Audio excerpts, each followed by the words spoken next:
Bonjour à tous et bienvenue pour ce nouveau podcast Made in Foot. Alors aujourd'hui, on se retrouve pour cette 30e journée de Ligue 1. Comme d'habitude, je suis pas tout seul, on est 4 ce soir pour analyser cette journée. Je retrouve celui qui a le sourire ces derniers temps depuis que Pascal Planck est anime. Je retrouve Leandro. Salut Leandro, ça va? Salut Julien, salut tout le monde. Bah ouais, tout va très bien. On bat le leader de Ligue 1. Comment être triste?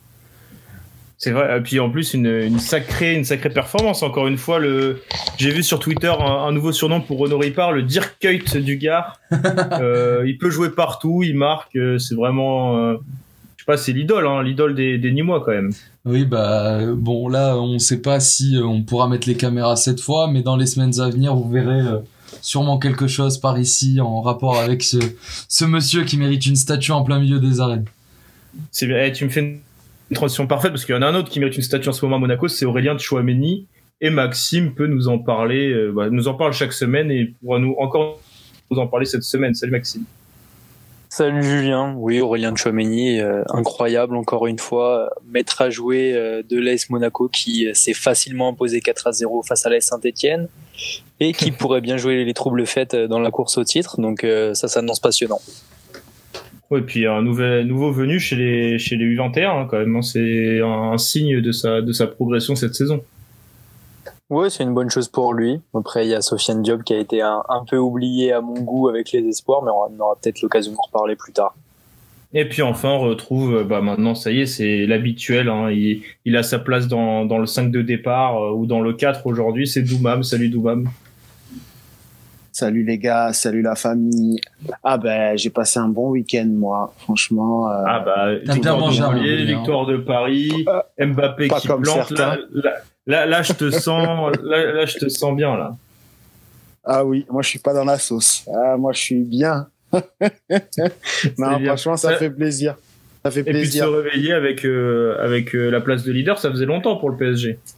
Ah, franchement, Paris hier, ils ont fait une masterclass. Après voilà, ils ont toujours un petit peu des sautes d'humeur, mais bon, oui, franchement, Paris qui effectivement reprend sa place de leader avec personnalité, comme dirait Kylian, et aussi Montpellier qui se rapproche des fameuses places européennes avec un Mavididi qui est le digne héritier de Souleymane Camara avec son beau numéro 19 et qui nous met un but incroyable. Aucun filtre là. Ah ouais, là aujourd'hui, je vais montrer beaucoup d'amour aujourd'hui. D'ailleurs, je tiens à te dire quand même que t'as aucun lien de parenté avec Mbappé. Hein. C'est pas Doumam Mbappé hein, dans le podcast, mais c'est juste un peu d'amour pour le prodige français. Exactement. Alors avant de commencer, un peu chauvin. Et avant de rentrer dans le vif du sujet, comme d'habitude, on va revenir sur les 10 résultats de cette journée qui a commencé vendredi soir. Alors Maxime, qui bossait exceptionnellement vendredi soir pour Médine, je vais vous faire un petit cadeau. On va pas se mentir. Au final, t'étais heureux de bosser, Maxime, non? Avec la victoire de toute façon, Oui, de toute façon, le match, j'allais le regarder. Donc là, c'était un plaisir de voir ce match. Comme d'habitude, Monaco a régalé. Les joueurs prennent du plaisir sur le terrain et ça se ressent aussi. Je pense que les téléspectateurs en prennent en regardant cette équipe de Monaco parce que franchement, c'est un régal, ce jeu en mouvement. C'est incroyable. Par contre, on va en reparler plus tard. On en a parlé la semaine dernière. J'ai l'impression que t'as pas pris de tes erreurs. Là, t'avais tweeté il y a pas longtemps sur Clermont, puis il y a eu beaucoup de cas de Covid, et je crois que t'as retweeté vendredi ou samedi, je sais plus. Sur Monaco, oui, mais non, mais là il y aura pas d'erreur dans les prochains matchs. C'est des adversaires, on va dire abordables, avec une double confrontation contre Metz, avec un match en Coupe de France. Après, il faut faire attention parce qu'on sait que dans ces fins de saison, les équipes qui sont supposées être inférieures, qui vont lutter pour leur maintien, vont avoir un peu la rage et la hargne pour aller chercher des points qu'ils auraient peut-être pas été cherchés en milieu de saison. Donc il faudra faire attention parce qu'on se rappelle que dans un passé pas si lointain que ça, Monaco a été perdre à Strasbourg 1-0, donc ce seraient des points qui aujourd'hui sont préjudiciables, qui ont été perdus. Donc à Monaco de rester sérieux, justement de eux apprendre des erreurs du passé et de pas les refaire dans les prochaines semaines pour espérer aller chercher la Ligue des Champions.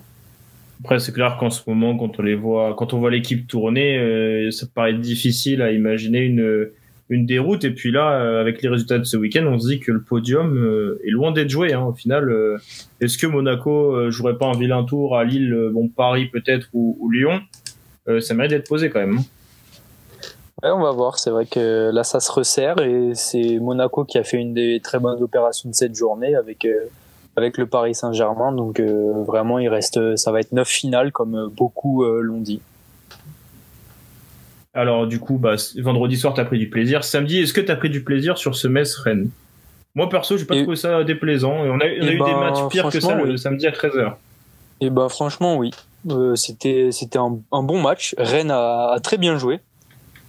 Rennes de Pep Genesio, faut le rappeler, on s'est moqué de lui la semaine dernière. Tu vois, on était un peu sceptique à son arrivée. Bon, il a commencé par une défaite. Bon, c'est le premier match, on va pas tirer d'enseignement là-dessus. Après, il y a eu une courte victoire face à Strasbourg, mais là, face à Metz, c'était convaincant. On a senti des Rennais. Tu sais, ces dernières semaines, il y avait pas vraiment d'idées offensivement. Là, ils ont su exploiter les erreurs messines, certes, mais il y avait quand même pas mal de mouvements devant avec des joueurs comme Jérémy Decoux qui a inscrit son premier but enfin avec le Stade Rennais. Premier but enfin. Ouais, qui a été excellent. Bon, malheureusement, il a pris un carton rouge en début de seconde période. C'était un geste involontaire. Même à 10 contre 11, Rennes a su gérer. Eduardo Camavinga avec Nzonzi ont été très intéressants au milieu de terrain. Non, franchement, c'était une bonne prestation des Rennais qui font des bonnes opérations aussi dans la course à la Ligue Europa. C'est ça. Du coup, voilà, t'as fait une petite preview, enfin un petit retour sympa sur ce Metz-Rennes. À 17h, Nice s'est imposé 3-0 face à l'OM. Alors, Lucas n'est pas là pour souci de transport. Il ne sèche plus les podcasts.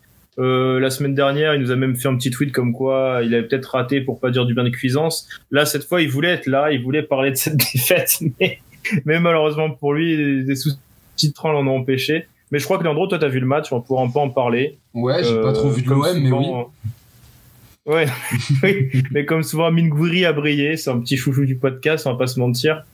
Marseille fait une bonne première mi-temps, mais la deuxième mi-temps, par contre, c'est l'inverse, quoi. Nice est beaucoup plus en place. Kefren Thuram a SEO était monstrueux. Todibo aussi. Toi, qu'est-ce que t'en as pensé? Alors, on en parlait la semaine dernière, et je pense que là commence le vrai défi pour Sampaoli à l'OM. Puisque du coup, si je dis pas de bêtises, la semaine dernière, on avait parlé d'une phrase qu'il avait dit où il disait, c'était bizarre la manière dont je l'ai dit, mais où il avait dit on verra si l'équipe est soudée quand on commencera à perdre. Si je dis pas de bêtises, il a dit quelque chose dans le genre. Et puis au final, c'est totalement ce qui s'est passé puisque l'OM est totalement passé à côté de son match. On partait avec de bonnes intentions. Il y avait N'Cham du coup qui était titulaire à la place de Kawi. C'était le seul changement notable. Et Camara qui était absent quand même. Et Camara aussi. Non, mais c'était le seul changement qui était vraiment notable dans le 11. Camara déjà, on le savait. Et du coup, on se retrouve avec un OGC Nice qui rentre dans le match très bien et qui en fait, l'OGC Nice a fait tout l'inverse de ce qu'ils réalisent cette saison. À savoir qu'ils ont été constants, ils ont été oppressants, ils ont été tout le temps sur la défense marseillaise et ils sont surtout montrés très réalistes puisque le deuxième but niçois il part quand même d'une énorme boulette défensive.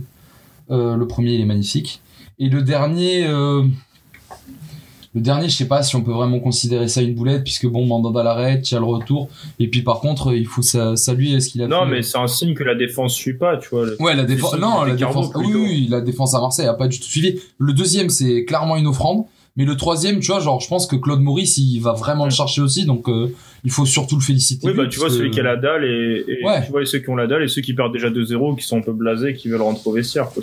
Non et puis je pense que le fait marquant pour moi, pour l'OM dans ce match, tu vois, ça a été le but annulé à Benedetto, où en quelque sorte, il tombait un peu de nulle part.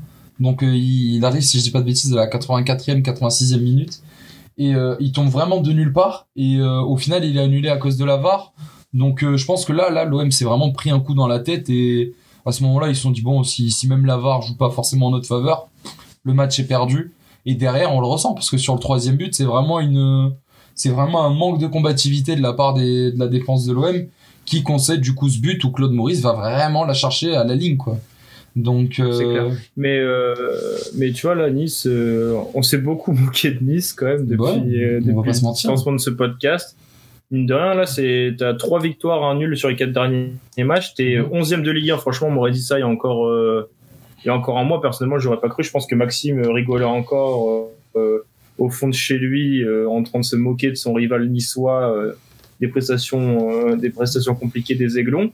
Et au final, s'ils arrachent le top 10 à la fin de la saison, c'est limite une saison réussie quand tu vois la première partie de saison. Je suis pas d'accord avec toi, mais alors vraiment pas. Puisque, je me rappelle de ce qu'on disait en début de saison. Certes, là, ils enchaînent. Non, mais je te parle, non, mais on parle t'étais 15e ou 16e. Oui. Non, mais tu vois, mais moi, pour moi, une saison réussie, ça aurait été, au tableau, largement, ils seraient battus pour l'Europe.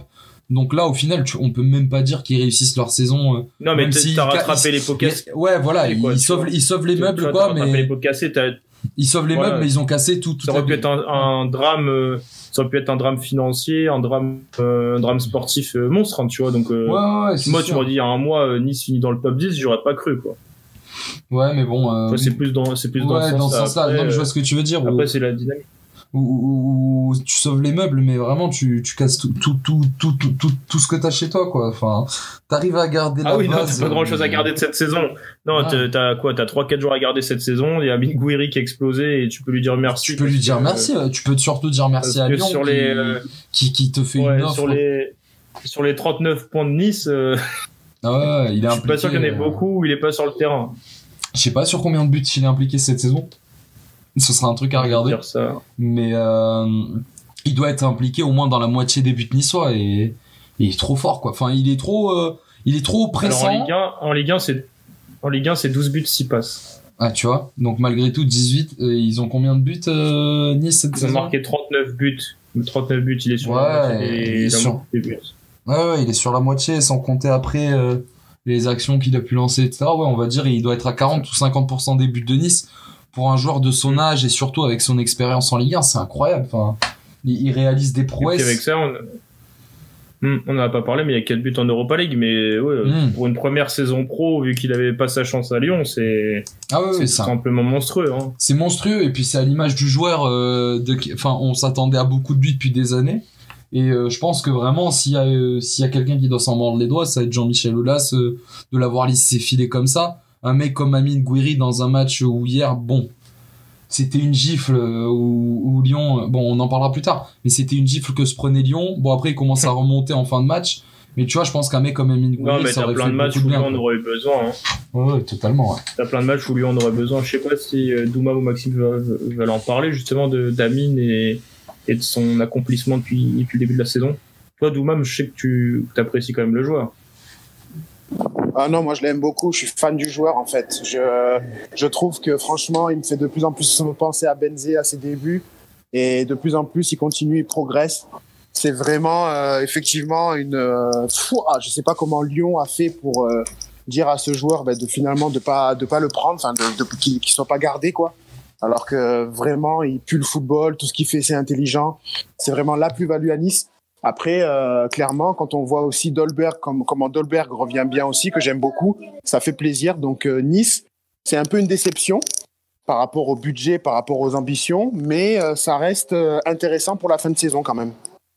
Ouais, c'est ça, c'est ce qu'on disait avec les top 10. Toi, Maxime, t'en as déjà dit beaucoup de bien de Gouiri. Est-ce que maintenant t'es étonné? Est-ce que tu t'attends déjà à un départ cet été? Comment tu t'envisages l'avenir d'Amine Gouiri? Étonné de ses performances, non, parce que on voyait les Lyonnais nous en parler. Et pour la petite anecdote, je savais que quand lançant là-dessus, elle allait venir cette anecdote. Mais non, mais je suis obligé de la raconter. Donc un jour, il n'est pas appelé avec Rudy Garcia, donc il redescend avec la N2. Et ce week-end-là, il joue contre Moulins-Isère, qui est le club de la ville à côté de chez moi. Donc je prends mon abonnement. Non, pas du tout. Et je prends mon abonnement à OLTV pour ce match-là. Et Amine Gouiri claque un triplé en 19 minutes et il mettra même un quadruplé. Et donc, alors que Moulins-Isère ait lutté pour la montée en nationale, lui, il a décidé que il gagnerait pas. Et ça montre bien que ce mec était déjà bien au-dessus, il avait le niveau pour aller jouer plus haut. Lyon lui a pas donné sa chance, il l'a saisi à Nice et un départ cet été. Honnêtement, si le projet niçois, n'atteint pas les objectifs qui s'étaient fixés, ouais, je pense que ça va très vite déjà devenir trop petit pour lui.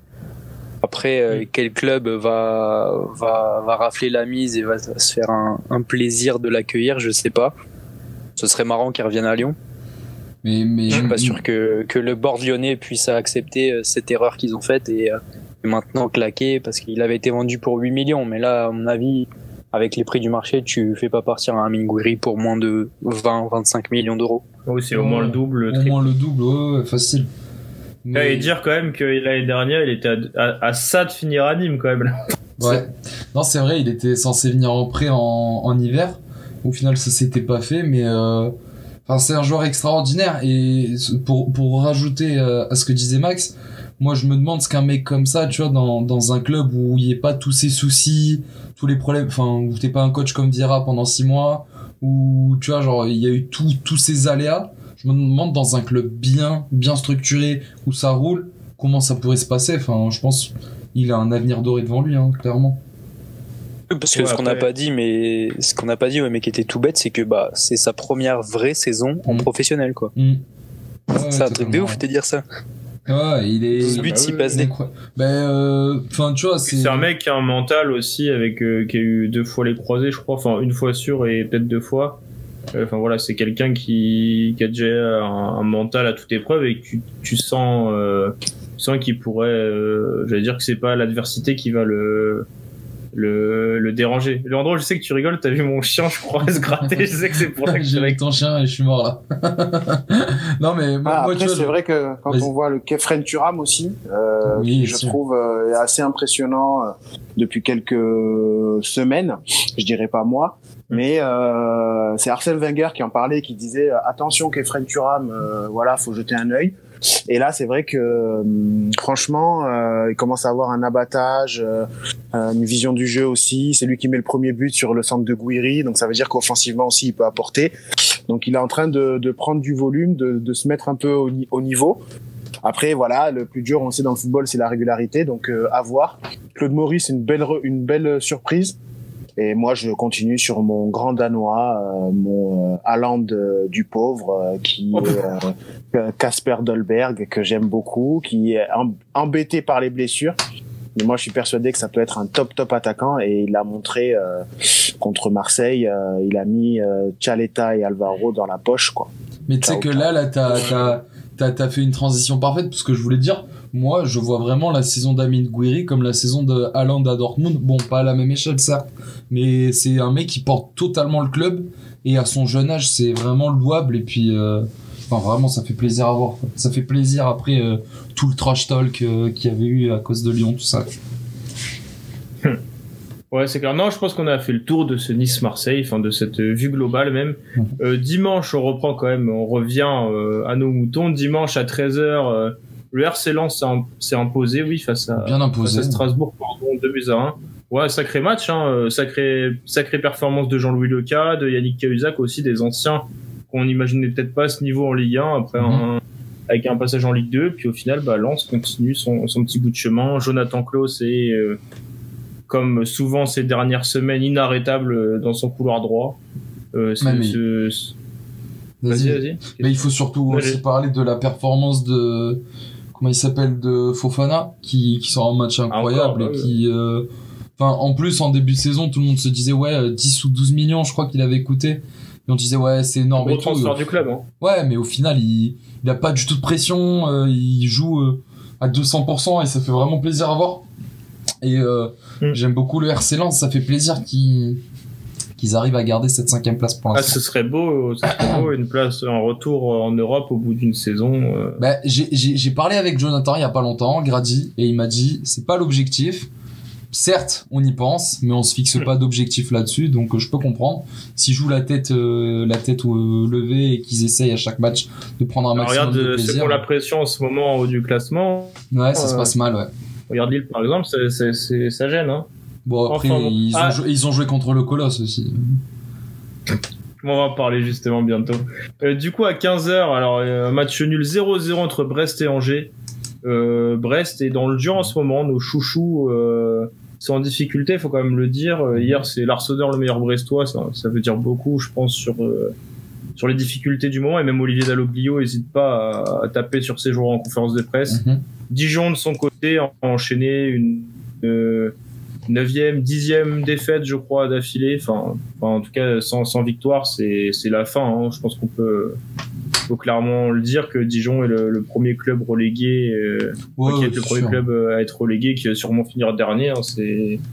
On voit même que les joueurs sont pas dedans, quoi. La cote était à 1,20, ça veut tout dire. Hein. non, mais c'est un peu triste, hein, mais voilà, je pense que là, c'est quand même malheureux, hein, quand même. Hein. Ouais, mais c'est malheureux. T'es footballeur professionnel, tu dois pas lâcher comme ça. Là, le groupe, carrément, il lâche tout, il lâche le club, ça joue pas. Enfin, j'ai vu un peu, je suis tombé dessus un peu. Il y a à des brides, à un moment, ça commence à presser. Après, ça s'arrête. C'est quand même sur le but qu'ils prennent en plus, c'est une frappe qui est quand même de loin. Ouais, Ratiopi, donc il y a quand même du trou. Ouais.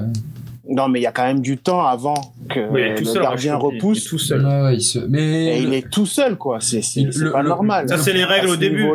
Ça, c'est les règles qu'on nous apprend en débutant. D'où même, tu peux nous témoigner avec tes enfants qui apprennent le foot. On suit toujours le second ballon. Ça, c'est... Bah ouais.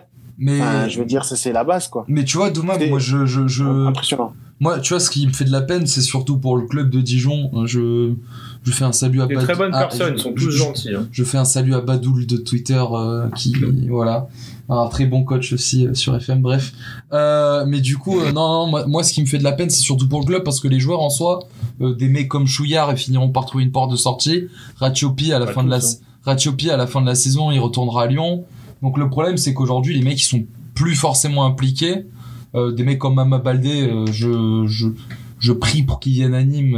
Si Mama Baldé pourrait être le remplaçant d'un Ferrat partant, ça me rendrait très heureux aussi, tu vois. Donc non, franchement, je pense que les mecs ils sont plus concernés. Le discours du coach ne passe plus depuis plusieurs semaines, donc c'est normal. Et je pense que jusqu'à la fin de la saison, ça risque d'être 9 matchs avec 3 points faciles pour les adversaires, tu vois, à chaque fois. Donc c'est clair. Pas étonnant. Mais en parlant de lutte pour le maintien, le FC Nantes de son côté a fait match nul 1 partout face à Lorient.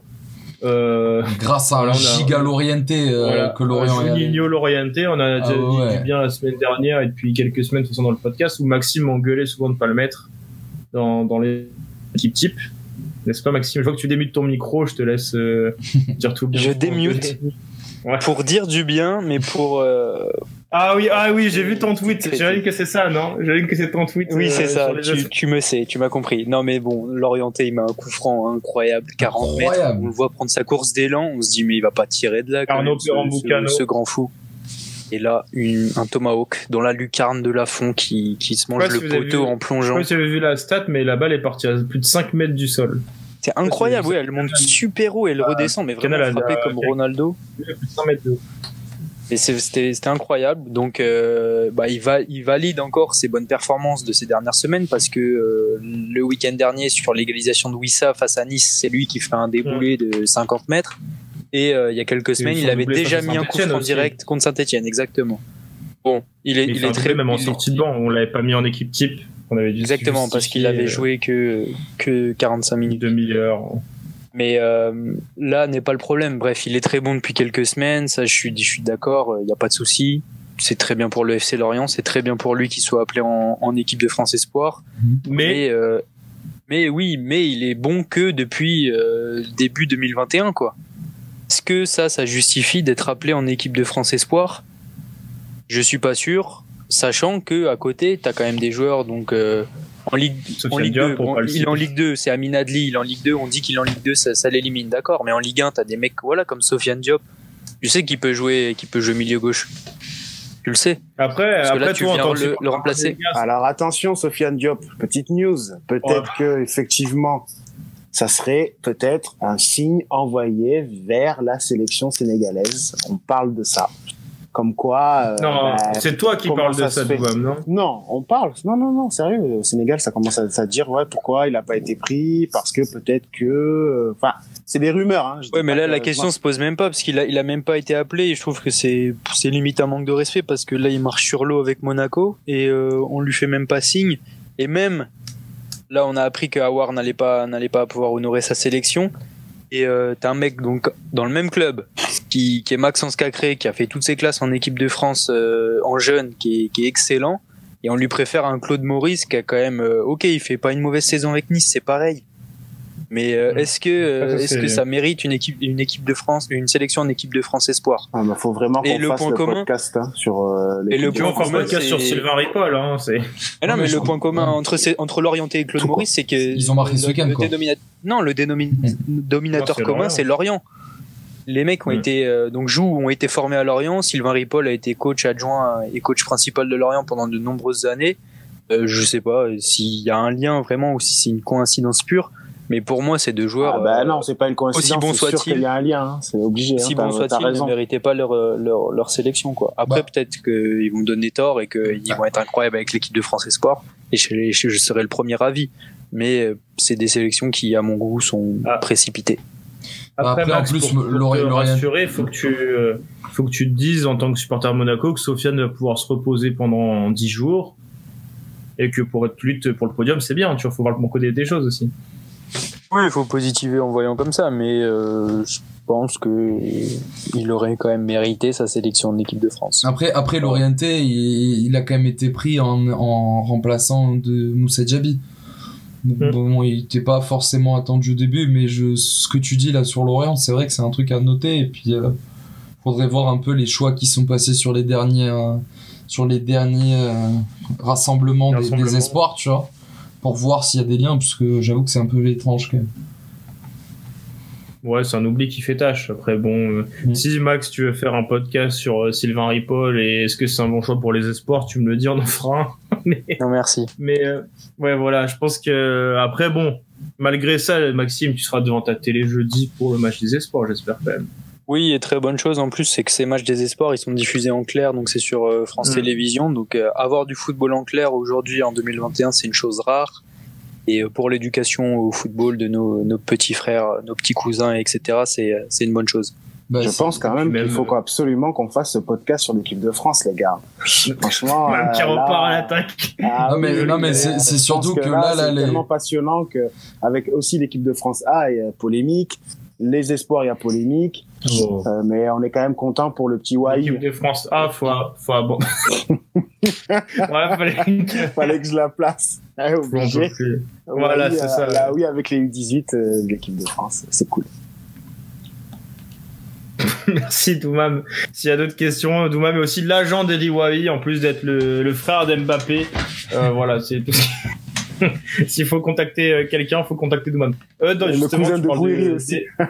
Voilà, tu parles d'Eli Wahi. Eli Wahi a participé à la belle victoire de Montpellier 3-1 face à Bordeaux. Les Bordelais ont fait 20-30 bonnes premières minutes, puis le but de Wang, puis plus rien ou presque. Et en face, Montpellier s'est réveillé un pétard de Sambia à la demi-heure de jeu qui a permis à Montpellier d'égaliser en deuxième mi-temps. Gaëtan Laborde, comme souvent, qui va faire mal à son ancien club. Et puis le dernier but, c'est par. J'ai perdu le nom d'Ouma, aide-moi. Le dernier but de Montpellier, c'est Mavididi.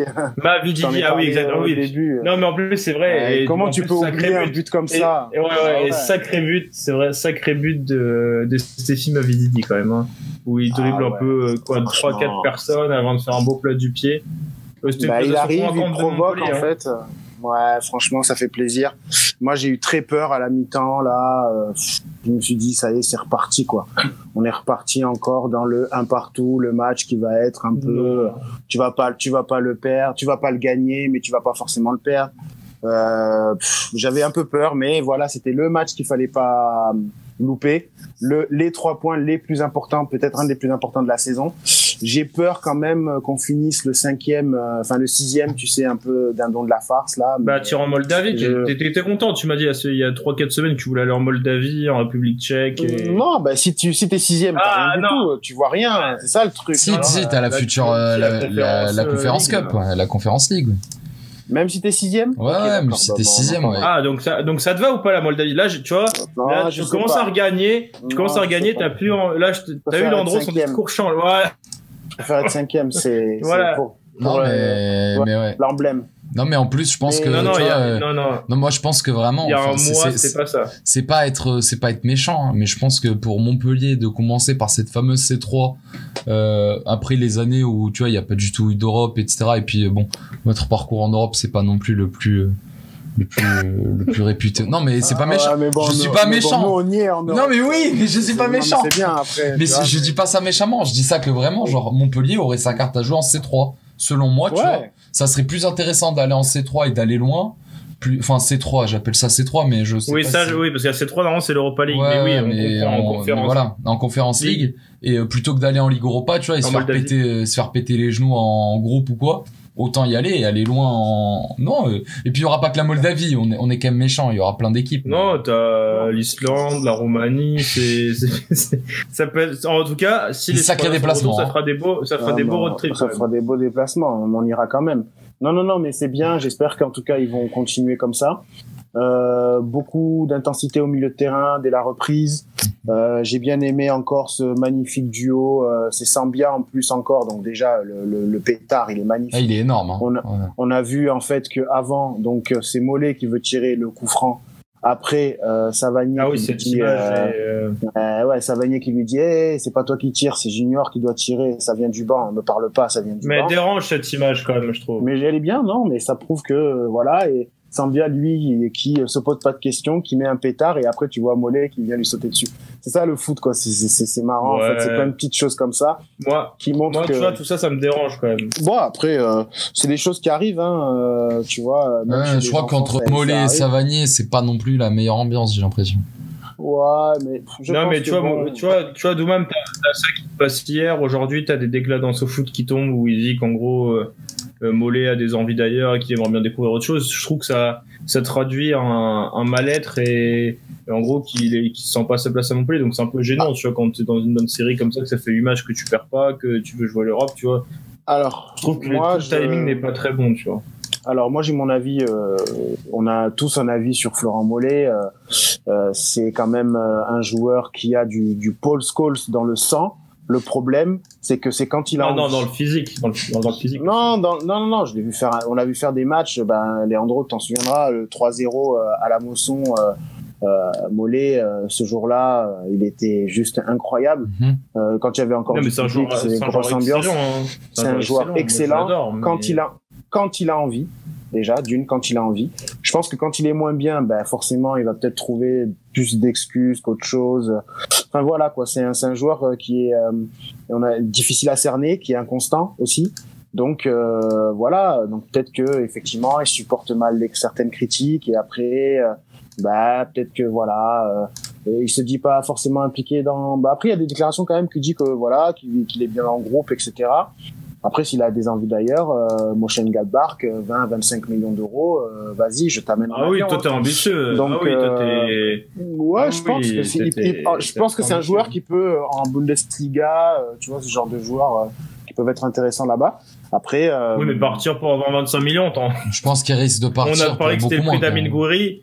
Ouais, on a parlé du prix d'Amine Gouiri à 20-25 millions. C'est-à-dire que tu penses vraiment que Florent Mollet vaut ce prix-là.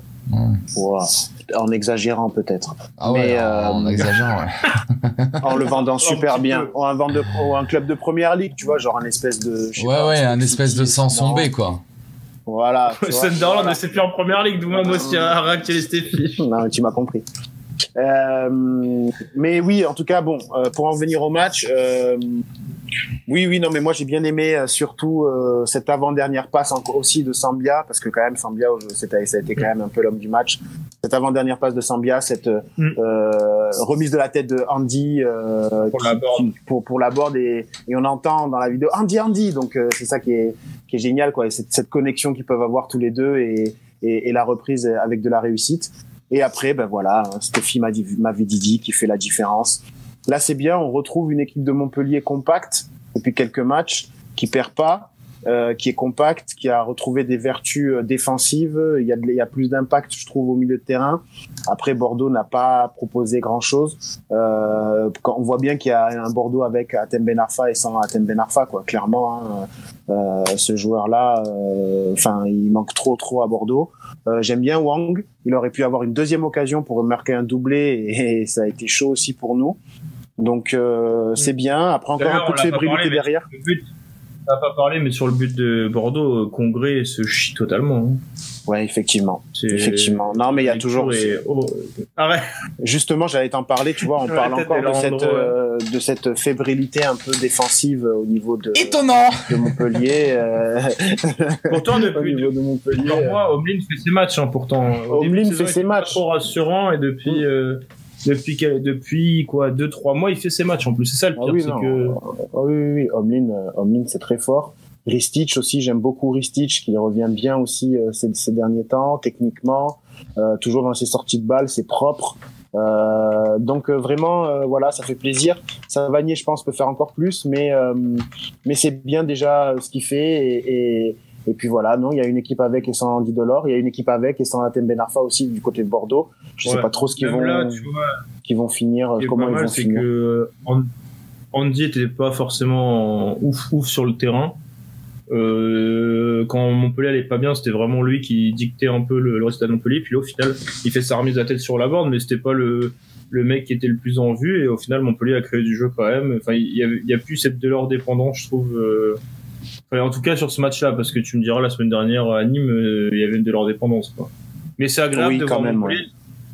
C'est agréable de voir Montpellier s'en sortir même sans une grande performance de Delors, quoi, tu vois. Ouais, il sort quand même avec une passe D encore, quoi. Ça fait 10 buts, je crois ça fait 5 ou 6 passes D, c'est pareil pour la Borde aussi, 10 buts. C'est vraiment un super duo. C'est à montrer un peu dans toutes les écoles de foot, quoi. Le jouer pour l'autre, l'autre qui est le mieux placé, tu lui donnes, il n'y a pas de calcul. 10 buts, 8 passes, Doumam. 10 buts, 8 passes pour Delors, hein, c'est ça, hein. Ouais. Et pour la Borde, c'est 10 buts et 6 passes. Et 5. 5, je crois. Hein. Attends, je vais te dire ça, vas-y, continue, pardon. Ouais. Mais voilà, ça fait plaisir. En attendant, bien entendu, la signature de cet été qu'on attend tous, Zinedine Ferrat. 7 passes pour la Borde. 7 passes, 10 buts, 7 passes, 10 buts, 7 passes. Non, c'est beau. C'est beau, donc il faut continuer comme ça. On va voir ce que ça va donner par la suite. L'Europe se rapproche, mais voilà, Lens est à 4 points quand même. Et Lens est une super dynamique. Il y a Rennes qui revient. Non, mais ça va être super intéressant partout. Que ce soit derrière, que ce soit pour Nîmes, que ce soit devant pour la course au titre et la Ligue des Champions et la course à cette Ligue Europa ou Conference League comme vous aimez l'appeler. Voilà. Et ben écoute, en tout cas tu m'as fait une petite transition parce que tu as parlé de Ferrat et il faut en parler de Ferrat, hein, Leandro, parce que Nîmes s'est imposé à Pierre-Mauroy, on l'a dit tout à l'heure, 2-1. Zinou, comme on l'appelle dans le vestiaire, a été monstrueux. C'était pas le seul. Si je te laisse un peu en parler de cette belle victoire lilloise qui arrange nîmoise, pardon, à Lille, qui arrange pas mal de monde, dont Doumam et moi. Non, mais comme je vous l'avais dit en décembre, je crois, ou en janvier, là, je pense qu'on. Ah, ça y est, il va ressortir. On finirait avec 43 points. Il nous en reste plus que 14. Il y a 9 matchs, donc dont des matchs où je suis quasiment sûr que si on reste sur la même dynamique, on ira chercher des points. Donc je suis content, je suis heureux. On fait un beau match, on sort un match magnifique. En fait, on part en tant qu'outsider et je pense que les mecs, en rentrant sur le terrain, on s'est dit de toute façon, on n'a rien à perdre. Donc tant qu'à faire. Tu fais même début que contre Montpellier, hein. Ouais, non mais vraiment. Au final, t'es beaucoup plus réaliste, mais tu fais le même début de match que contre Montpellier. Tu vois Lille qui est gêné autant que Montpellier. Ouais. Et puis le premier but arrive assez rapidement à la 12e minute sur une très belle contre-attaque finalisée par un majestueux Moussa Koné. Transformé depuis Pascal Planck. Mais il y a pas que lui. Fomba, il est encore fabuleux ce match-ci. Enfin, je trouve vraiment Kylian Guessoum qui du coup en défense centrale. Et a été loin de donner des sueurs froides. Ueda, sur qui on comptait rien. En fait, le problème de Ueda, c'est qu'on s'attendait vraiment à rien. et au final il est vraiment bien. C'est bien, c'est même plus un problème, c'est tu t'attends à rien de lui au final. Ouais, et au final il est bon, il a une vision de jeu, je la trouve fabuleuse, il a un jeu de passe qui est vraiment bon. Certes, il y a plein de points à améliorer et ça on va pas se le cacher. Mais par exemple, petite anecdote, quand il est arrivé à Nîmes, c'est le joueur le plus, enfin, de toute l'histoire de Nîmes, c'est le mec qui arrivait avec zéro problème physique, pas un problème, pas une carie, rien. Le mec, il a été au top, genre au stat médical, ils se sont dit, enfin, c'est n'importe quoi, il est trop bien, genre physiquement, il est au top, ça se ressent. À la fin des matchs, généralement, il est pas fatigué. Et puis non, et puis c'est vraiment un gage de qualité dans le sens où on joue sans nos 3 défenseurs centraux et on va à Lille qui est premier de Ligue 1 et on arrache une victoire qui est loin d'être déméritée. Certes, je pense que Lille sur la fin ils auraient pu arracher le nul, mais tu vois, on s'est pas fait avoir comme contre Montpellier. On arrache 3 points qui tombent du ciel et qui étaient absolument pas attendus. Donc non, enfin fabuleux, je suis super heureux de ce qui se passe à Nîmes, que ce soit l'effet Planck qui est fabuleux, ou que ce soit dans le mental des joueurs qui montrent ce qu'ils valent vraiment, tu vois, à l'image de Renaud Ripard, le deuxième but, enfin le but qui nous donne la victoire. Dirk. Ah ouais, mais il est fabuleux. Franchement, on n'en parle pas assez. Plein de joueurs auraient pu tirer en force, etc. Lui, il met son petit piqué là juste au-dessus et puis le don de soi pendant 90 minutes à tous les matchs. Ouais. Non mais on en parlait la semaine dernière où quand t'as c'est Florent Miguel qui sort sur blessure là. Il s'est pris un coup. Ouais. Tu vois que c'est Renaud Ripard qui joue défenseur gauche le temps de 5 minutes juste pour combler sa sortie. Tu dis alors que le mec est attaquant de base, tu vois, tu dis qu'en fait tu retrouves ça que dans un club comme Nîmes ou dans les plus petit club où le mec adore le club, a ça dans le sang et qu'il est prêt à tout pour jouer, pour défendre ses couleurs, tu vois. Non, et puis moi vraiment, je pense que c'est vraiment un mec qui mérite un contrat à vie et je le dis depuis des mois, bordel. Il faut qu'on le garde à tout prix, quoi. Il est trop fort.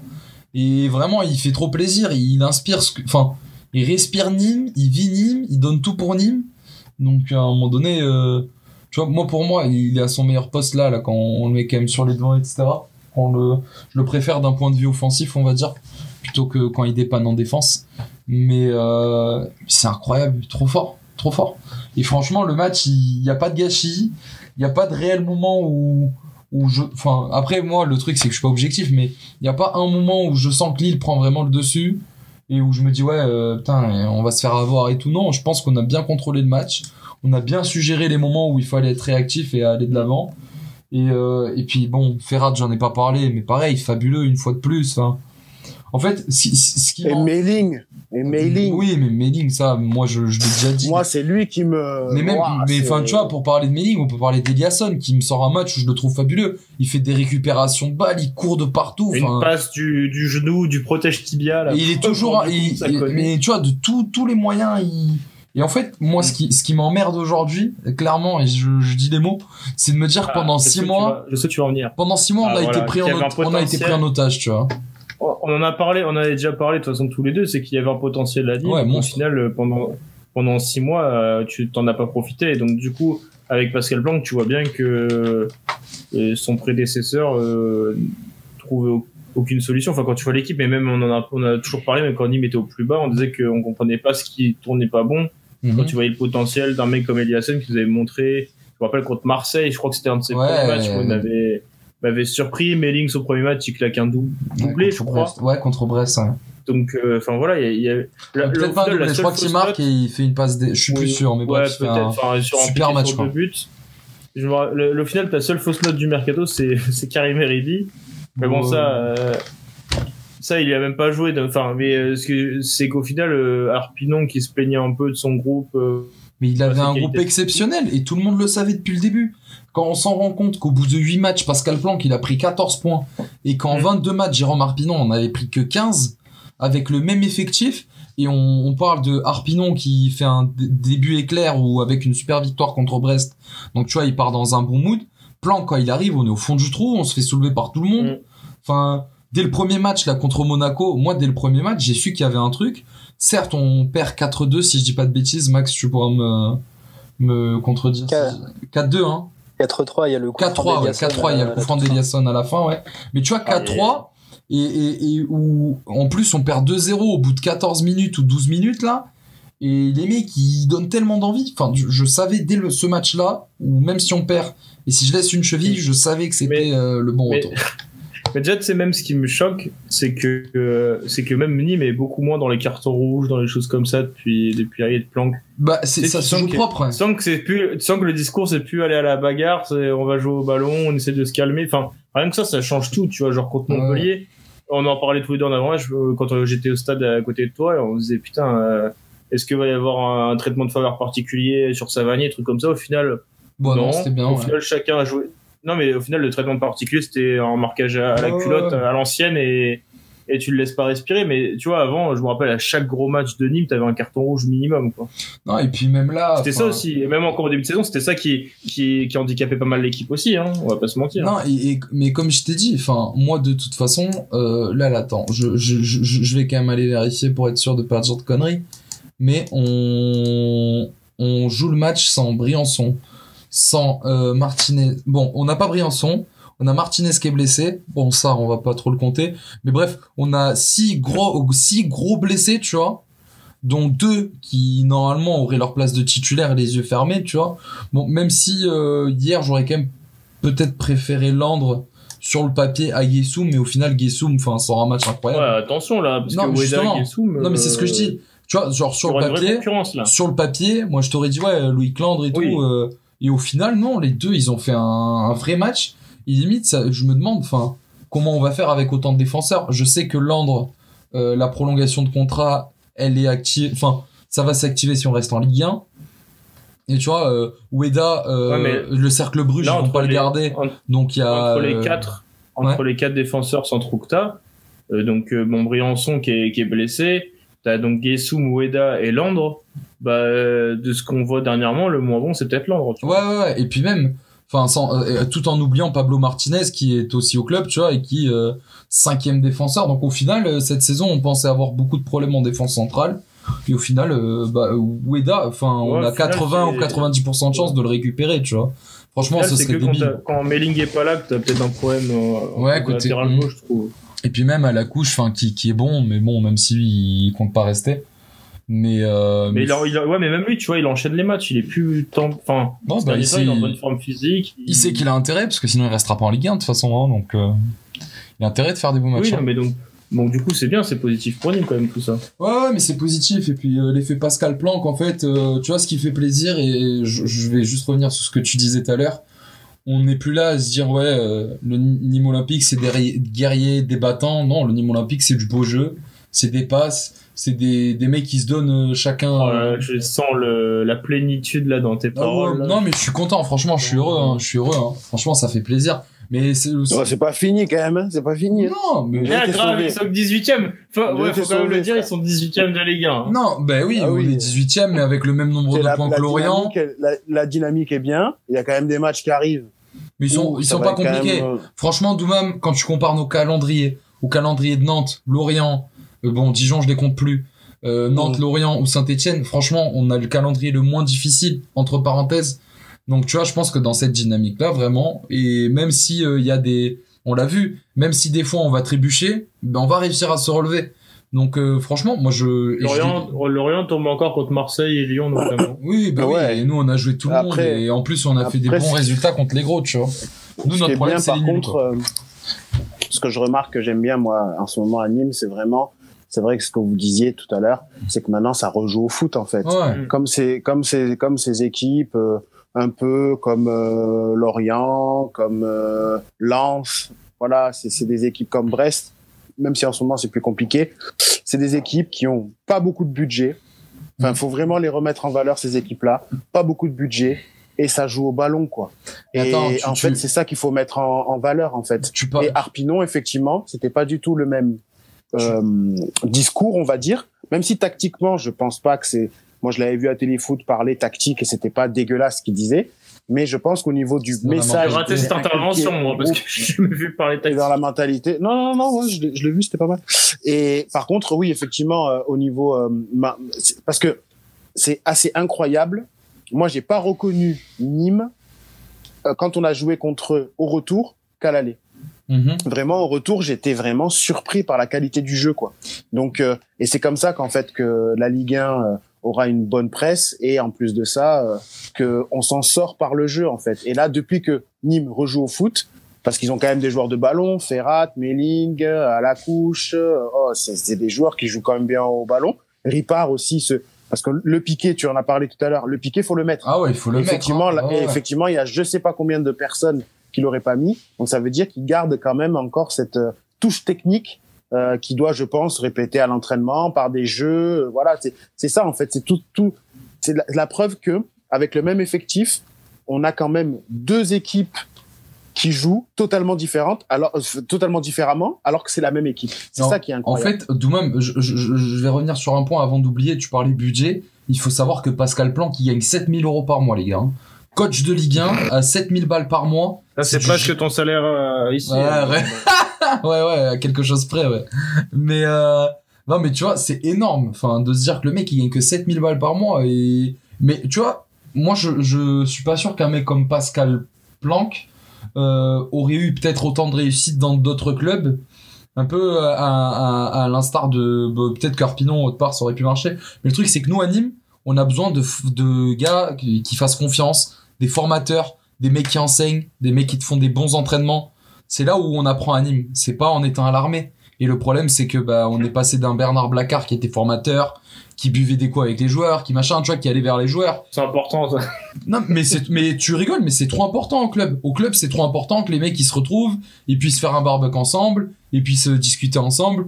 Tu vois, c'est pas en mode je vous oblige à venir manger à 7h les croissants tous ensemble. Non, c'est pas comme ça. Enfin, tu vois, je pense que c'est déjà dans le discours où le mec il donne vraiment envie. Et comme je vous l'avais déjà dit il y a 1 ou 2 mois, moi des retours que j'avais eu, c'était un super coach aux entraînements, etc.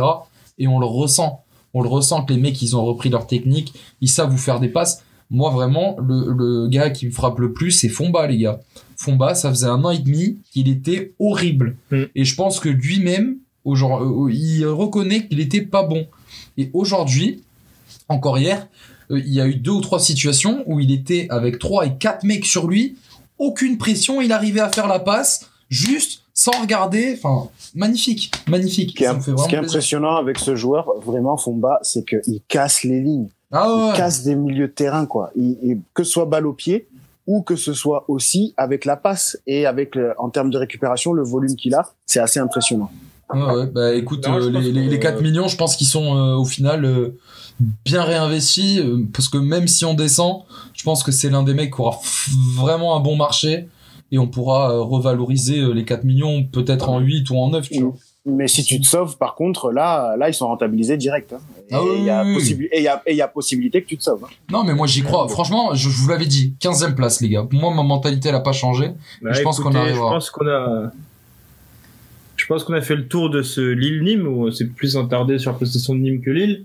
Et on va parler enfin de ce choc des Titans pour la première place. Donc Lille perd, et du coup laisser la place à soit Lyon, soit Paris en cas de victoire. Et franchement, bizarrement, c'est Paris, je trouve, qui attaque le mieux. C'était pas ce qu'on voyait ces derniers temps. Moi, je m'attendais plus à un Lyon qui allait presser haut le PSG direct, sachant que Lyon avait gagné le match aller, qu'ils avaient 9 jours pour se préparer, alors que Paris avait joué cette semaine en Coupe de France.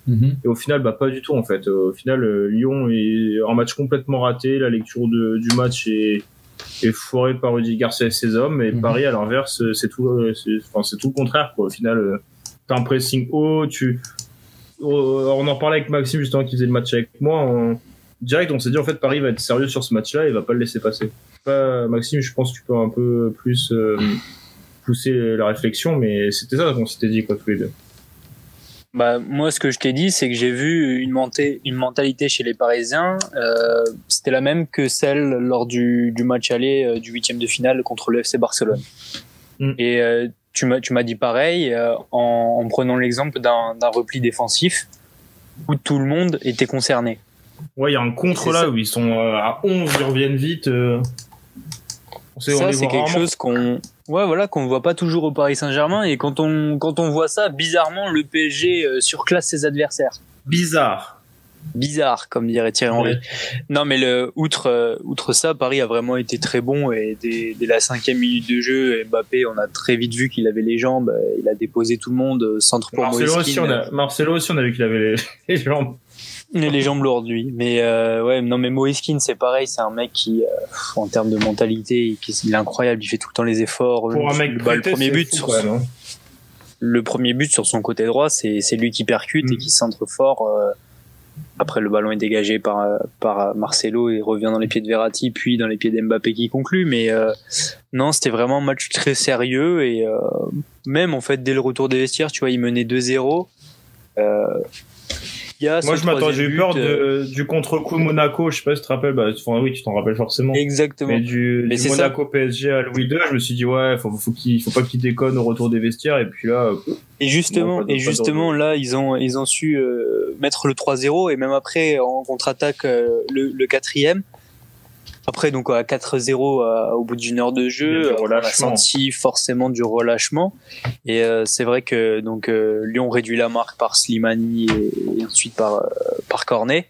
Et Navas, encore une fois, qui vient sauver Paris. Parce que s'il sort pas cette tête de Slimani à la 82e, ça fait 4-3, il reste 10 minutes de jeu. Pas sûr que le match... marque sur une jambe sur le terrain.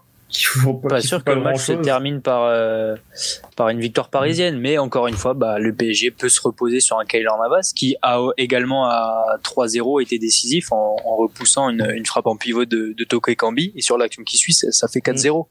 Donc vraiment un match très sérieux des Parisiens qui ne laissent pas passer leur chance. Et c'est presque cette défaite de Lille, tu vois, qui arrive un peu inespérée face au 19e de Ligue 1. Et là, le Paris Saint-Germain qui joue contre Lyon et qui s'affirme alors qu'ils n'avaient pas gagné un match contre le top 5. J'y vois presque un signe que le Paris Saint-Germain finalement va s'imposer à la fin de ce sprint. Après, c'est encore long. Il y a encore 9 matchs. Peut-être que le PSG va laisser des plumes en Ligue des Champions. À voir. Mais là, c'est vrai c'est le PSG qui fait la bonne opération de cette 30e journée avec l'AS Monaco. Mais je sais pas si vous vous rappelez, il y a... Moi, je pense que dès le début de match, Lyon partait perdant. Je comprends pas qu'encore en 2021, au moment où on se demande comment la fraude des Siglio est à Lyon, que ce mec soit préféré à Léo Dubois alors que t'as Mbappé en face. C'est le choix entre la peste et le choléra. Hein. Ouais, bon, malgré tout, c'est être méchant. Franchement, Dubois, certes, cette saison. Non, après, oui, bien sûr. Dubois, pour le coup, cette saison, cette saison, elle est bien, tu vois, comparé à ce qu'il nous donne d'habitude. Non, mais c'est bizarre. En plus, son vice-capitaine, il le fait, il récupère le bras. Mais tout est bizarre. Hein, comme tu le dis, à partir de la 160e, certes, il y a un relâchement de la part du Paris Saint-Germain, mais je pense que. Après, ça, c'est relâchement psychologique, ils viennent d'enchaîner 15 matchs mais malgré tout, en 2 mois, tu vois. Malgré tout, l'entrée en match de Guimarães, de Dubois et de Slimani, ça fait aussi un bien fou. Tino Kadewere. De Cherki. Oui, de Cherki aussi. Non, mais tu vois, t'as Tino Kadewere qui est, ça fait quoi? Ça fait 8 matchs. Il a claqué un seul but. Enfin, ça fait un moment qu'il commence à être à la traîne. Slimani qui est rentré et qui Kambi, ça fait 1 an qu'il claque pas. Bon, après, non, en vrai, Karl Toko Ekambi, pareil, c'est méchant. Il a fait quand même des belles prestations cette saison, tu vois. Mais Kadewere, à part le doublé contre Saint-Etienne et 2-3 coups d'éclat, enfin, je crois qu'il y a que contre Saint-Etienne où vraiment il est à fond à chaque fois. Mais 2-3 coups d'éclat à droite à gauche. Enfin, c'est des choix incompréhensibles. Et je pense que Rudy Garcia, il perd la rencontre avant même qu'elle commence. Puisque, une fois de plus, il fait pas de changement. Son effectif, c'est toujours le même. Et à un moment donné, quand tu commences à être rodé, faut pas faire plus, tu vois. Tu peux pas trop en demander non plus. C'est à l'image de ce qu'on voit de Lyon depuis 2-3 mois, hein. C'est que c'est poussif. Depuis janvier, on se demande ce qui se passe, quoi. On se demande ce qu'il y a. En plus, hier, Depay, quand il sort parce que son match, il est pas forcément non plus le plus réussi.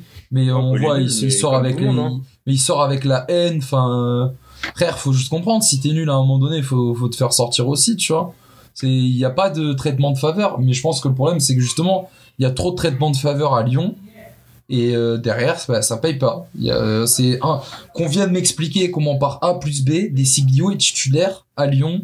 enfin hier contre le Paris Saint-Germain, avec les prestations qu'il a données cette saison, enfin il a une charrette derrière lui, quoi. C'est pas possible. Tu peux pas le mettre lui face à Mbappé, c'est illogique. Et moi, franchement, j'avais le seum de pas avoir parié la cote à 2 de Paris parce qu'elle a été donnée sur un. Quand j'ai vu la compo, elle a été donnée, elle a chuté, elle est direct passée à 1,8 ou 1,7, donc c'est horrible. Non, mais après, même de base, tout le plan est un peu raté. Ils ont voulu faire une espèce d'individuel un peu au milieu, aller chasser Verratti. Alors certes, Verratti a eu un peu moins d'importance, on va dire, et encore. Et à côté, au final, ça a laissé du temps et de l'espace à Gay et Diallo et Danilo, pardon. Ouais. Alors pourtant, depuis le début de saison, les deux, ils sont un peu en difficulté, on va dire, mais Mais hier, Danilo, il fait un super match, cher. Bah oui. Non, mais tout était mal préparé, quoi. Ouais, c'était ça. Au final, Mbappé, il était soit en 1 contre 1 face à Deschilio, et si c'était pas Deschilio, c'était Marcelo, c'était encore pire. Parce que Maxime en parle, mais au bout de 5 minutes, il met une vitesse à Marcelo. On comprend tout de suite comment ça va se passer, hein. C'était comme au Barça, il a eu l'espace pour attaquer, il a eu tout pour, il avait le champ libre pour attaquer, pour faire mal. Tu vois, même De Neuer, il a galéré à cadrer Keane, ou Keane, quand il allait sur le côté droit, il tombait contre Maxwell Cornet, qui, malgré toute la bonne volonté du monde, sait pas très bien défendre, on va pas se mentir, c'est pas le meilleur défenseur du club. Enfin voilà, et tout était raté au final. Toi, Douma, je sais pas ce que t'en as pensé, mais c'est Lyon qui joue un match. Attends, il faut quand même centrer, il faut rappeler que Lyon a pas de Ligue des Champions, qu'ils ont 5-6 gros matchs dans l'année, c'est les 2 Olympico, les 2 matchs face au PSG et les 2 derbies. Et là tu fais ça, tu te chies dessus, alors qu'en plus t'as tous tes supporters qui font un feu d'artifice avant, que depuis 6 mois ça parle d'un titre, que tout le monde y croit. Moi, je suis supporter lyonnais, la première mi-temps, je pète tout, hein. Alors en fait, je vous rejoins tous les deux. Après, je vais rajouter quand même une petite analyse. Je pense qu'en fait, effectivement, je suis d'accord avec toi, Rudy Garcia s'est trompé dans la lecture du match, dans la tactique du match, dans comment il a voulu contrecarrer les plans de Paris. Je pense que Paris, à ce niveau-là, quand ils sont en mode Champions League, c'est très compliqué d'aller les chercher, n'importe quelle équipe en France. Ça, c'est la première chose. Ah oui. Après, quand ils ont voulu aller les presser haut. Et le problème, c'est qu'avec Paris, si tu les presses haut, déjà, il faut le faire très, très, très intelligemment. Et à un moment donné, forcément, il y avait des trous au milieu. Ils ont voulu faire un individuel, comme tu dis, sur Verratti. Ça n'a pas bien fonctionné parce qu'il a dézonné beaucoup. Et aussi, techniquement, c'est un des meilleurs joueurs sous pression.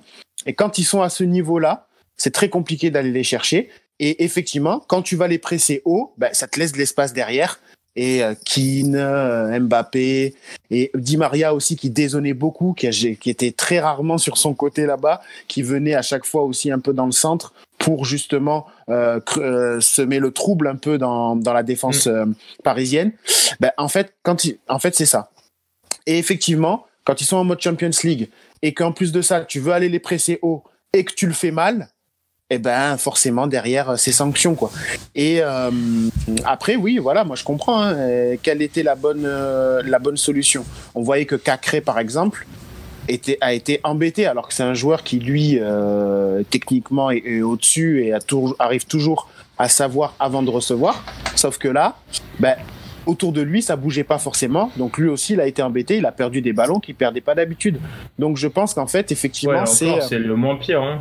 Ah non, mais oui, c'est clair. Mais lui, moi, ça m'a marqué. Parce que lui, il en perd tellement jamais que si lui, il en perd, c'est que vraiment, il a aucune solution autour de lui, en fait. Oui, je vois ce que tu veux dire. Et donc, forcément, c'est ce qui s'est passé.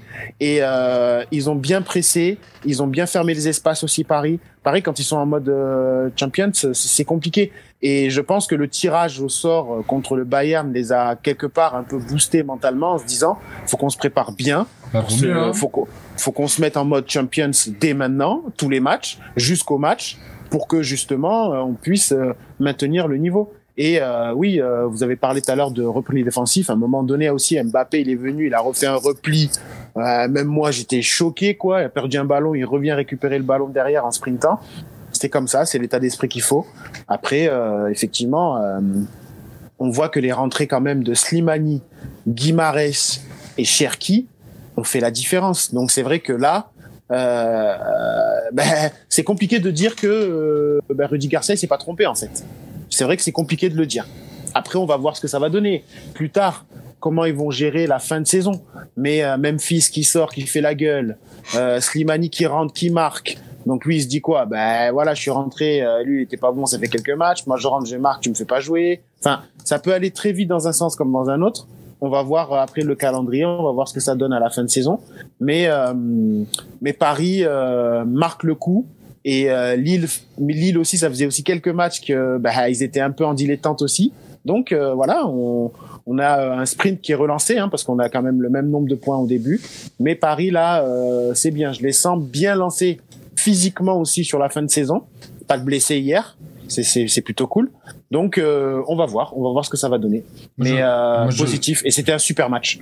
Je pense que ce que vous dites c'est tout à fait vrai et je pense que Paris a de larges chances de remporter. Bon, après, on sait tous que la Champions League, ça jouera sur le moral aussi. Mais pas que sur le moral, même sur le point de vue physique. Mais je pense que là, j'ai l'impression que les joueurs de Lyon ont déjà lâché l'affaire, alors que rien n'est joué. Et j'ai l'impression que l'état d'esprit n'est pas là.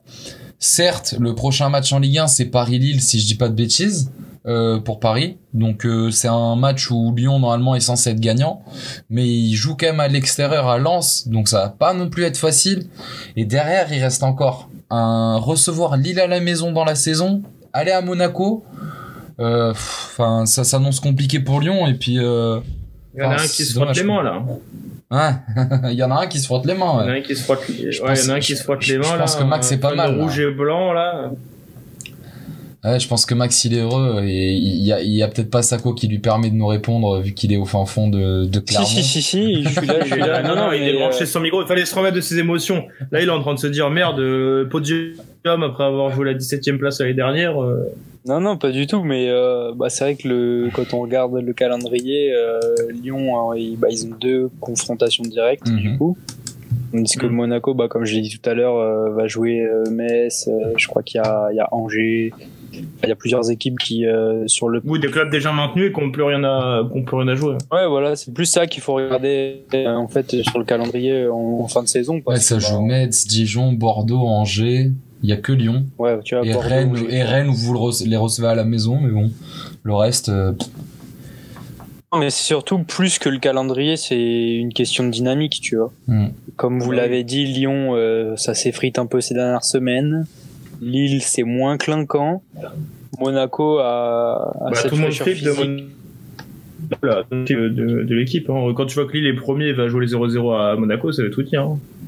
Et surtout, ce qu'on n'a pas dit avec Monaco, en fait, mais le gros problème de l'AS Monaco toute cette saison et qui a été un peu résolu ces derniers matchs, c'est la défense. Niko Kovac, après le match contre Nîmes, disait que Monaco ne pouvait pas être champion avec une défense comme ça.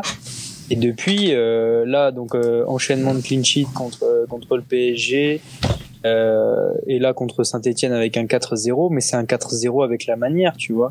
Il y a eu certes beaucoup de réalisme, parce que je crois que c'est 4 tirs cadrés, 4 buts, mais il y a aussi une offrande, je sais plus c'était lequel, il y avait une offrande aussi.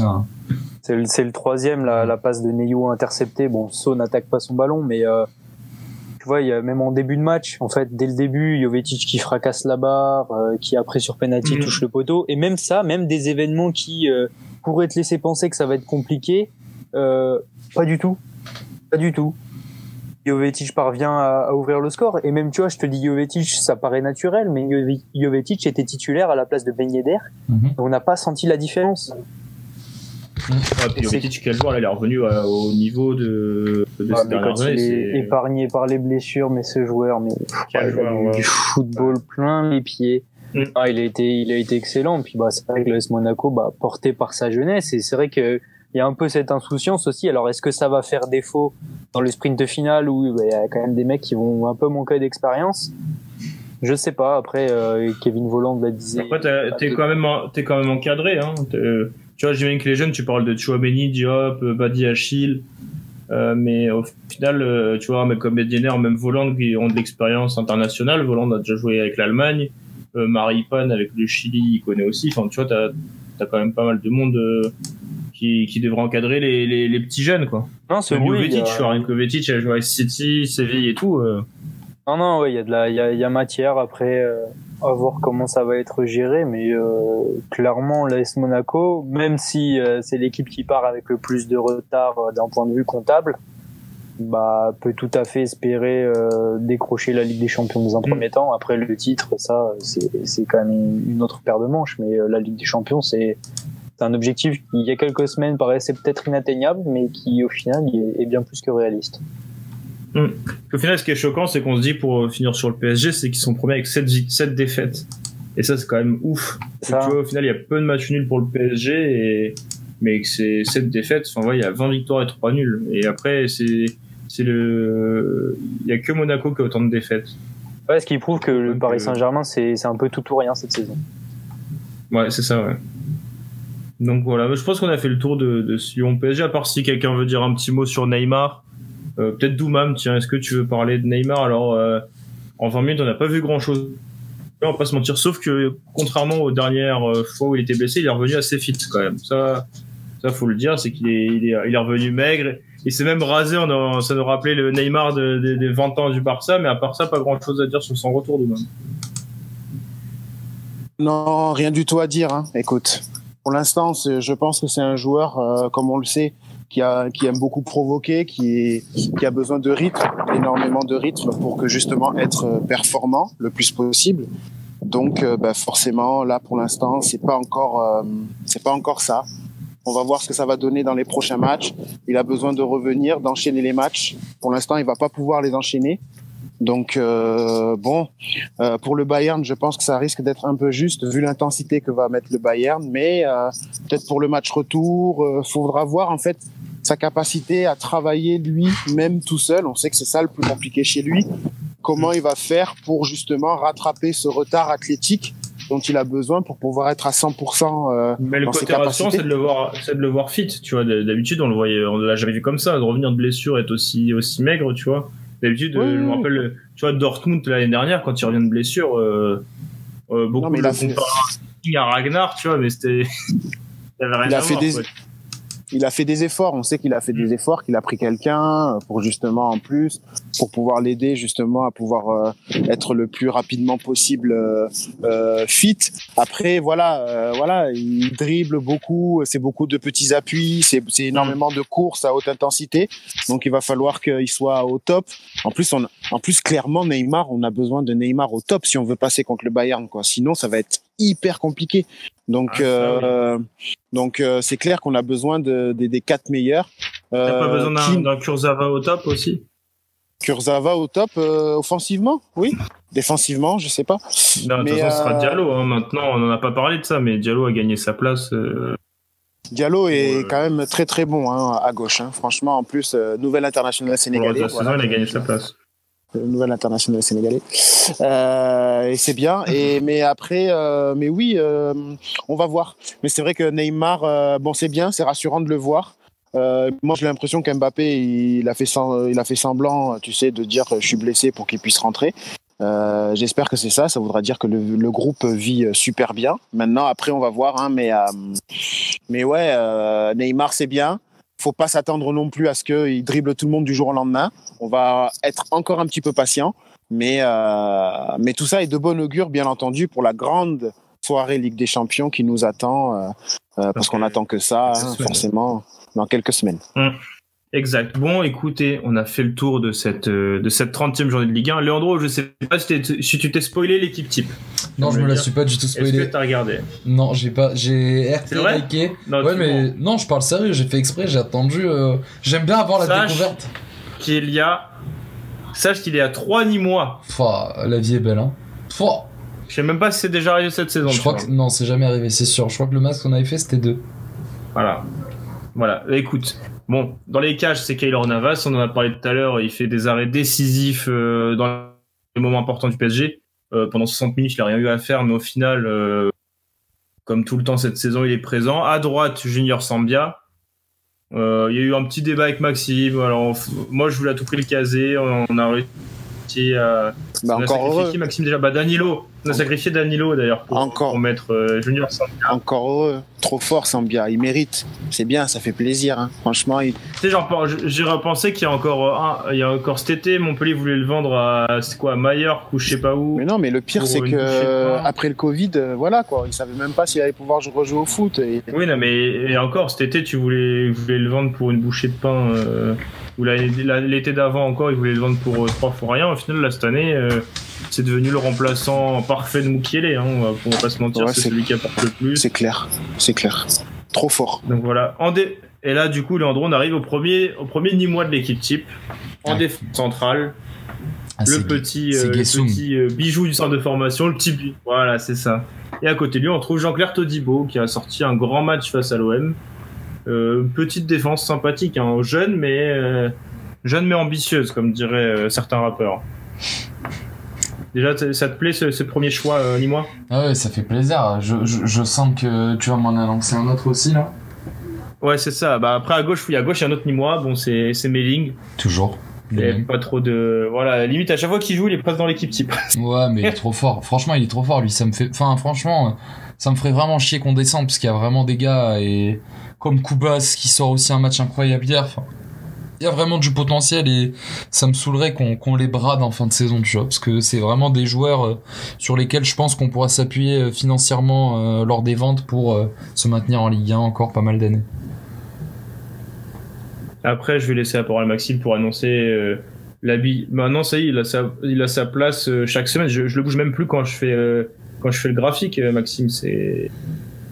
Non, bah tu peux le laisser même pour l'équipe d'Aurélien Tchouaméni. Je pense qu'il est capitaine. Ouais, c'est ça. Ouais. C'est plus l'équipe type, c'est l'équipe d'Aurélien Tchouaméni là en ce moment. C'est Tchouaméni 10 autres. Bah, ouais. Tu l'as dit tout à l'heure, c'est marché sur l'eau, donc c'est une sacrée mine. Jesse Moulin a failli se casser la main je pense qu'il l'a arrêté. C'était Bajic, mais il se fait fusiller. Ah oui, Bajic, pardon.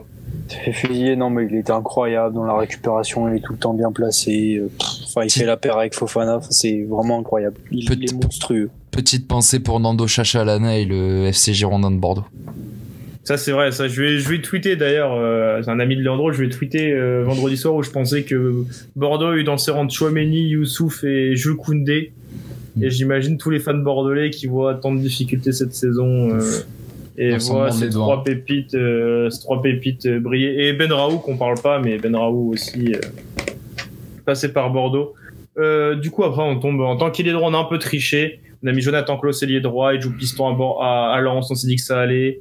Il est très offensif. Je pense que Leandro, tu vas nous pardonner. Tu es même plutôt d'accord avec nous, j'imagine. Non, moi j'aime trop Jonathan Clauss, incroyable. On lui envoie de l'amour depuis des semaines. Quand il veut, il vient chez Médine. Hein. Et du coup, pour un peu animer tout ça, donc c'est un 4-1-3-2. Pour animer tout ça, en tant que numéro 10, on retrouve le dernier Nîmois, Leandro. Le numéro 10, voilà, Zinedine Ferrat. Sympa. Moi, j'aurais peut-être mis Ripard, mais Zinou aussi. Je me doutais qu'il allait être par ici. C'était compliqué de mettre Dirk Kuyt là. Je t'avoue que il y avait quand même pas mal de bons. Il y a eu beaucoup de bonnes prestations. C'était un petit casse-tête pour se faire l'équipe type avec Maxime. Il y avait du monde aujourd'hui. Et du coup, lié gauche, on en a dit beaucoup de bien tout à l'heure. C'est Arnaud Lorienté. Voilà. Okay. En ce moment. Armand, oui, pardon. En plus, quand je l'ai dit, tu vois, je me suis dit merde, j'ai mal dit son prénom, il nous pardonnera. Mais en tout cas, Armand Lorienté est bien dans notre équipe type. Voilà, en ce moment, c'est celui qui porte Lorient. Il y a eu au début de saison Wissa, puis Mofi, et là en ce moment c'est lui. Comme l'a dit Maxime, une sélection avec les espoirs qui peut amener le débat. On reviendra pas là-dessus, mais voilà. En tout cas, cette présence de l'équipe type était quasi assurée après son beau but et son coup franc. Et on attaque, alors que je pense que là, dans le podcast, il n'y en a pas beaucoup qui aimeraient pas voir cette attaque en vrai. C'est Amine Gouiri et Kylian Mbappé.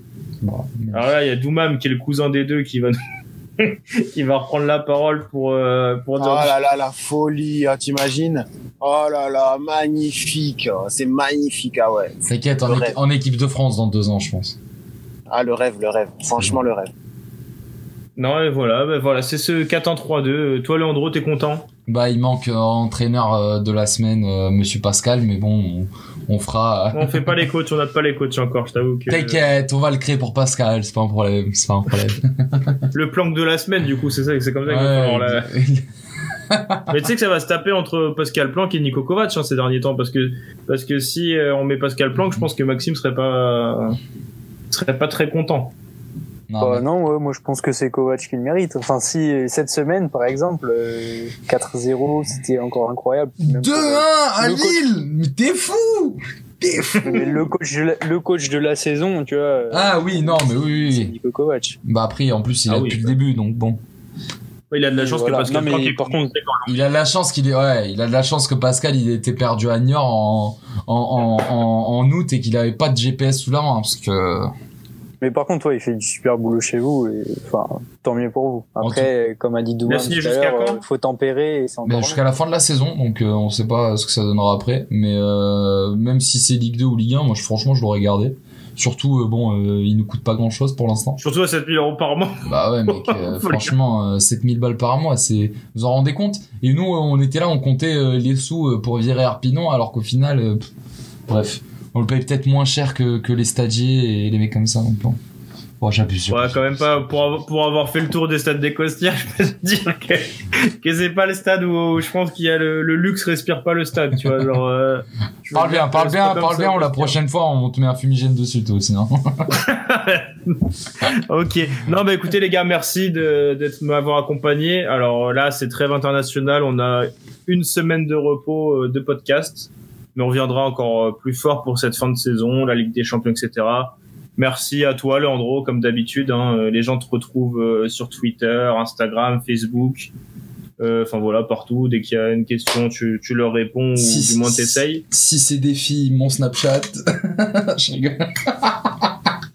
Non, d'ailleurs, tu vas être dans la sauce, toi aussi. Non, d'ailleurs, tu fais bien d'en parler. On n'en a pas parlé, mais en tout cas, hier, on était tous dans notre télé pour évoquer ce documentaire, édifiant sur la condition des femmes dans le métier de journaliste sportif.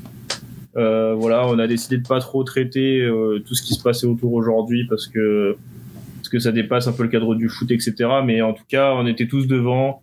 On en a tous un peu discuté, on a tous trouvé ça très bien, qu'il fallait que la parole se délie, n'est-ce pas, Maxime? Je sais que toi aussi t'as bien apprécié ce reportage. Oui, non, c'était comme l'a écrit l'équipe, un reportage, un documentaire qui était nécessaire parce que l'utilité publique même, je dirais. Ouais, c'est ça, c'est à voir tout le monde, même les gens qui sont pas concernés par le journalisme de sport, parce que c'est pas une question qui concerne que le journalisme. Non, tu peux transposer à tous les métiers. Exactement, donc il faut entendre ce discours et combattre toutes ces discriminations. On espère surtout qu'il y aura des tribunaux en fin d'histoire, des tribunaux. Voilà, toi tu vas y aller au tribunal, mais pas le même. Non, mais sincèrement, j'espère qu'il y aura des affaires qui finiront au tribunal et que certains gros du métier pourront trouver leur place quelque part derrière des barreaux peut-être. Bref. Le problème c'est que c'est des gens très protégés, c'est ça le souci. Ouais, c'est ça le souci, ouais. Grosse force, à Marie Portolano, grosse force. Ouais, grave. J'ai dit qu'on n'allait pas en parler, je pense que c'est mieux comme ça. En tout cas, du coup, Leandro fait son mot de la fin. Maxime, ton petit mot de la fin, une petite trêve internationale, qu'est-ce que tu souhaites? Je souhaite bon courage à Mohamed Bayo qui va connaître sa première sélection avec la Guinée, l'attaquant de Clermont Foot qui peut aller. Il a le droit d'y aller. Il a le droit d'y aller parce que figure-toi que, alors j'ai lu ça, je sais pas du tout si c'est vrai, mais Naby Keïta, donc le milieu de terrain guinéen de Liverpool, aurait mis son jet privé à disposition de plusieurs joueurs. Oh, oui. Incroyable. Quel crack. Ah ouais, mais trop cool, trop bien, tu vois, c'est ça. C'est que Stéphane Bauken, qu'on aura prochainement en interview, lui justement ne peut pas aller rejoindre sa sélection par exemple. Et d'ailleurs, en parlant de Cameroun, je sais pas si vous avez vu pourquoi Eric Maxime Choupo-Moting n'a pas été convoqué. Non. Je sais pas si vous avez vu cette histoire sur Twitter, c'est que la fédération a envoyé la convocation à une mauvaise adresse mail et c'est même pas des blagues. C'est nul. On termine ça là-dessus. Mais eux aussi, franchement, les fédérations africaines de foot. Non, mais eux, franchement, si vous voulez, on fait un podcast dessus. Non, mais Doumam, toi, tu veux faire des podcasts pour tout. Doumam, c'est ça son problème. Je lance sur un sujet. Doumam, il est pas au courant qu'il est 18h et que j'ai de la route. On respecte le couvre-feu. Désolé, les gars. Allez, Doumam, t'as un petit mot de la fin. Tu vas être devant les Bleus là pendant le rassemblement. Voilà, je vais être devant les Bleus. J'espère que on va avoir un beau match, surtout ça, que l'équipe de France. 3 beaux matchs. Je te rappelle qu'il y en a 3. Ouais, entre les espoirs et ça, j'espère qu'on va avoir du beau jeu surtout. Avec la qualité de l'effectif, normalement, ça devrait être Joga Bonito. Voilà, c'est tout ce que j'ai à dire. Si c'est pas le cas, c'est qu'il y a un problème. Voilà, merci pour tout. Voilà. Et si c'est pas le cas, vous retrouverez les tweets incendiaires de Doumam. Voilà, parce que Doumam est un tweetos avéré maintenant. Et puis voilà, nous il vient prendre mon rinté, sur madeinfoot.com, voilà. Et puis à très bientôt tout le monde. À dans 2 semaines pour un nouveau podcast et à tout de suite, même sur le site internet, hein, parce qu'on est dispo 7 jours sur 7, de 8h, même avant, à minuit, 1h dans les grands matchs. Donc voilà, merci à tous. Ciao tout le monde. Ciao, ciao. Ciao, ciao. Ciao tout le monde.